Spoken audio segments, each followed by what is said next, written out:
Tunghayan naman natin ng mga balita mula sa Visayas.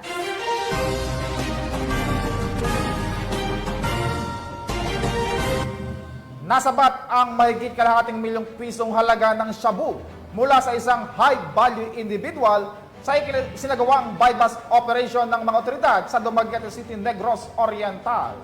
Patuloy naman ang pambansang pulisya sa kanilang laban kontra iligal na droga, katuwang ang iba pang ahensya ng pamahalaan upang tuluyan na itong matuldukan. Nakatutok dyan si Patrolwoman Nikia Cañedo.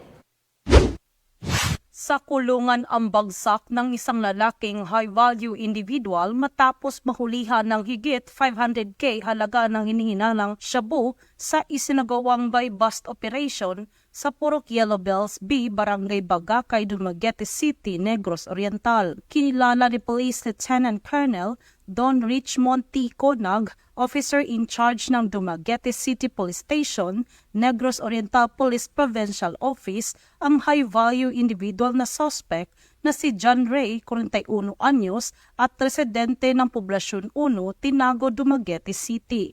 Maayong hapon sa tanan, among ipaibalo, mga tuwang City Drug Enforcement Unit, under direct supervision of Police Lieutenant Colonel Don Richmond Conag, nagpahigayon kini og bypass operation didto sa Purok Yellow Bells, Barangay Bagakay, Dumaguete City. Batay sa ulat ng pulisya, bandang alas 2:45 ng hapon nang ikinasa ng pulisya ang naturang by-bust operation na nagresulta sa pag-aresto ng suspect at pagkasabat ng 5 pakete ng hinihinalang shabu na may timbang na 80 gramo at standard drug price na 544,000 pesos, black belt bag at by-bust money. Nagbigay naman ng mensahe si Police Colonel Ronan R. Claraval, Provincial Director, Negros Oriental Police Provincial Office. Magandang araw sa inyong lahat. Ako, si Police Colonel Ronan Rodriguez Claraval, ang inyong Provincial Director sa Negros Oriental Police Provincial Office. Ngayon ay nasa kustodiya na ng Pulisya si Tan at kasalukuyang kinakaharap ang kasong naisampa laban sa kanya.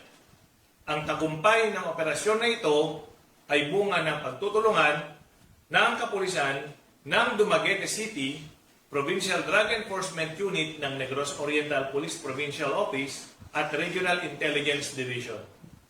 Lubos akong nagpapasalamat sa sipag at dedikasyon ng ating kapulisan at sa walang sawang suporta ng taong bayan ng Negros Oriental.